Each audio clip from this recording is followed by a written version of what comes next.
quisiera compartir con ustedes una breve reflexión en torno a la canonicidad de este libro. Evidentemente, un aspecto conflictivo. En el siglo III, específicamente, se coloca en duda el aspecto canónico de este libro y muchos colocan en entredicho la autoridad del mismo. Las comunidades cristianas en el siglo I y en el siglo II tratan de configurar su identidad. A ellas les llega el mensaje de Pablo a través de cartas. Estas cartas son leídas en comunidad y a la vez compartidas con otras comunidades. Lo mismo ocurrió con el texto del Apocalipsis de San Juan. Es más, San Juan espera que lo que él está escribiendo sea compartido en las comunidades y sea leído entre ellas. Recordemos específicamente las cartas a las 7 iglesias. Pero no solamente esta alusión. El texto del Apocalipsis nos recuerda: dichoso aquel que lea, escuche y guarde estas palabras. En tal sentido, hace referencia a esta práctica común de las primeras comunidades cristianas de leer y compartir estas lecturas existentes entre el siglo I y el siglo II. Como habíamos mencionado, el Apocalipsis de San Juan no es el único. El primero que quiero hacer referencia es un autor judío, Esdras. Evidentemente asume el nombre de Esdras, pero no se trata de Esdras el que está escribiendo. Es un autor judío que escribe en el mismo tiempo que Juan escribe su propio Apocalipsis. El templo está destruido y por esto no tuvo este impacto dentro de la comunidad judía, pero sí tuvo un gran impacto dentro de la comunidad cristiana. Este impacto se evidencia en que este libro fue colocado como un apéndice en la traducción latina en la Biblia, la Vulgata. En la edición en inglés de la King James, este libro aparece como libro de referencia en los apócrifos. El libro de Esdras se resume en 7 revelaciones. Esdras les pregunta a Dios: ¿acaso Babilonia es mejor que Sión? Evidentemente quiere hacer referencia a este por qué a los malos le parece ir bien, mientras tanto que a los buenos parecen sufrir las consecuencias de la injusticia y del dolor.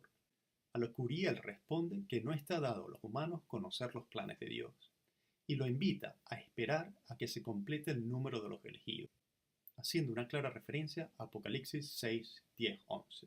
La pregunta que subyace en el fondo, y la razón por la cual cautivó el interés de los cristianos, es porque Esdras pregunta un gran por qué.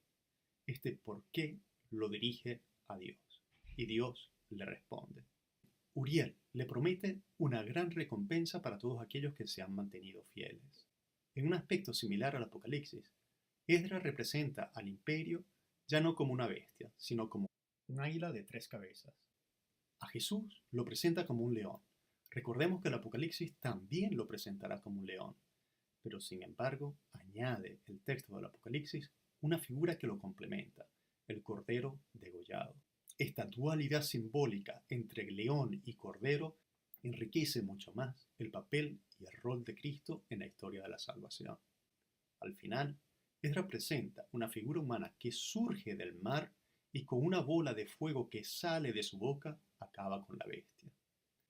Como nos damos cuenta, existen similitudes entre este texto apocalíptico y el Apocalipsis de San Juan, pero bien existe una gran diferencia. Otro texto que me voy a referir brevemente es el Apocalipsis de Pedro. Al referirme al Apocalipsis de Pedro quiero hacerlo brevemente. Evidentemente el autor no es Pedro el apóstol.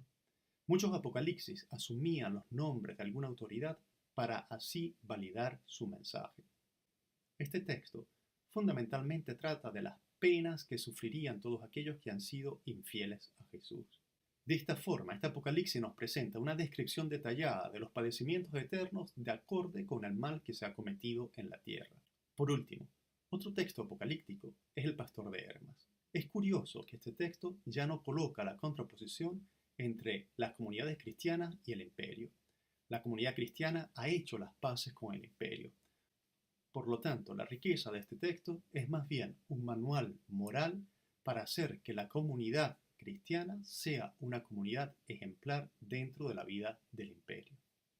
La canonicidad de este libro fue puesta en duda a partir del siglo III, en específico con el surgimiento del milenarismo, un movimiento que explicaremos posteriormente.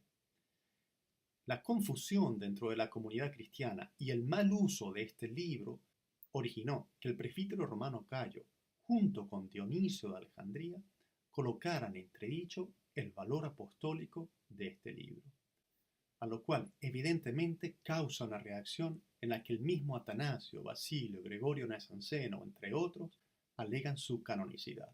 Pero más allá de todos estos tres aspectos históricos, la canonicidad no viene impuesta. La canonicidad no se impone ni por una persona ni por un grupo de personas. Es necesario entender los criterios que están detrás de la canonicidad de este libro.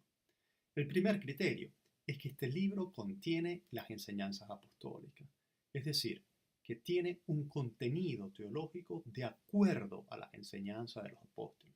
Como veremos, evidentemente, este libro posee esta característica. Está lleno no solo de un resumen de toda la teología del Antiguo Testamento, sino que es una magnífica síntesis con la teología del Nuevo Testamento y la enseñanza de los apóstoles. No encontramos en este libro ninguna contradicción con la enseñanza de los apóstoles. El segundo aspecto, que es un aspecto muy ligado a nuestro primer aspecto, es que este libro no contradice para nada las enseñanzas de la comunidad o de la iglesia.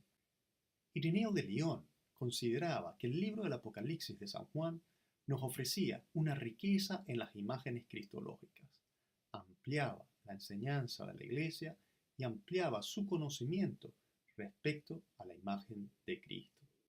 Los primeros padres de la Iglesia interpretaban este libro no como un libro sobre curiosidades sobre el futuro, sino que veían y se focalizaban en la riqueza teológica que ofrece este mismo libro. Por ello, tenemos que cambiar nuestra perspectiva al momento de leer el libro del Apocalipsis y tratar de descubrir la riqueza teológica que este mismo libro nos ofrece en las imágenes de Dios, en las imágenes de Jesús, en lo que significa la historia, la creación, el hombre, la humanidad completa. El tercer criterio para probar la canonicidad de este libro es el consenso o el uso extendido del libro de las comunidades cristianas. Este libro es canónico no porque un grupo decide que este libro sea canónico. Este libro es canónico porque fue usado por distintas comunidades cristianas, tanto en Oriente como en Occidente, que enriquecieron su vida y le fortalecieron y la animaron en su testimonio. Es por eso que este libro es canónico.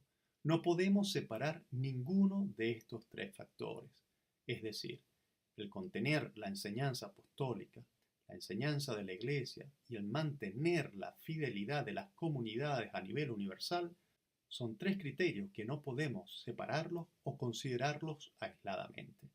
Todos ellos forman parte de una única unidad en la que le da sentido y lugar a este libro dentro de la historia de la Iglesia